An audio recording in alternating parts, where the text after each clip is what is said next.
Hello, I'm Juan Davies, Chief Creative Officer at KCTM PBS SoCal, and I'm joined by the newsroom of KPCC and LAist on a daily reporter roundup.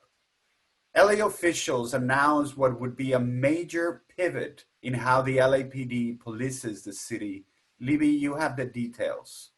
Yes, Mayor Garcetti and Chief Michael Moore announced a new Community Safety Partnership Bureau within the LAPD with plans to expand and formalize a program that's been around since 2011. CSP has 9 sites so far with the goal of reducing violence by developing deeper relationships and trust between officers and residents. It's the community policing model that many law enforcement reformers favor. Newly promoted Deputy Chief Imada Tingarides will head up the Bureau, and she's only the second Black woman to hold that rank level at the LAPD. This is a community program. This is about understanding the cultures of the communities and adjusting how we work and respond to conflict within communities.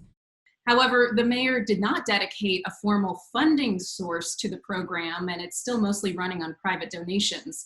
And Black Lives Matter LA and other activists say this is exactly the opposite of what they've been asking for. They want to defund the police and put more money into healthcare, housing, community building programs, not funding armed officers to fill roles that they say social workers are a better fit for.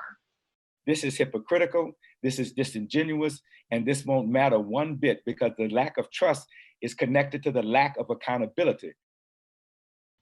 A report out today from California's auditor says LA County needs to do more to make sure people with serious mental illness get ongoing care. Robert has been looking into that one. Yeah, the audit took a look at the implementation of the Lanterman-Petrus Short Act. That's a law that's meant to prevent people with serious mental illnesses like schizophrenia from being committed to psychiatric facilities indefinitely. For years, advocates have said the act needs an update, though, because it makes it too difficult to force treatment for people who otherwise end up cycling through incarceration and homelessness.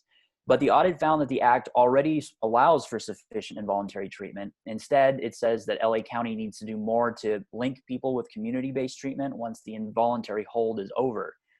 The audit also recommends that the state releases information to counties so they can better keep track of who's received that involuntary treatment in the first place.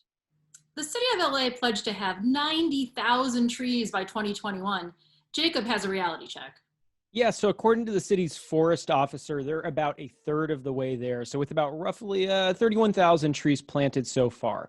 That includes trees planted in public spaces like parks, but also on private property, a lot of which have been handed out for free. And 90% of LA's canopy is actually on private property. So that's important that those folks get trees. It's important that trees get planted because they cool all of our areas down a lot, even as climate change heats things up. And over the next year, the city is working to complete a tree inventory. So they don't know like all the trees that are out there right now. And they need to know where things are planted, where there might be open spaces, which trees are thriving in which spots, so they can make good decisions about what to put in the ground going forward. They're also going to be conducting a study to figure out how to increase the shade area in low income areas as well, which tend to have some of the worst tree cover in all of LA. And definitely a pivot from trees. The Emmy nominations are out today. And as John reports, there are some pretty clear winners. Yeah, the streaming service Netflix has not really made a dent at the Academy Awards, but they really now do own the Emmys. If you take all of the nominations that NBC, CBS, ABC, and Fox combined together, it wasn't even close to what Netflix had. They had a record 160 nominations, obviously the most ever. And HBO, which has dominated the Emmys for the last decade or so, was second.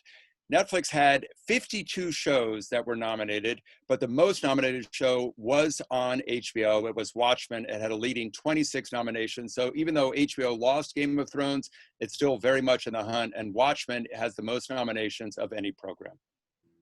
That is incredible, John. 160 nominations for Netflix. That's crazy. Well, thank you all at the KPCC and LAist newsroom, and thank you for tuning in. Take care of your health, your family, your neighbor, and we will see you tomorrow.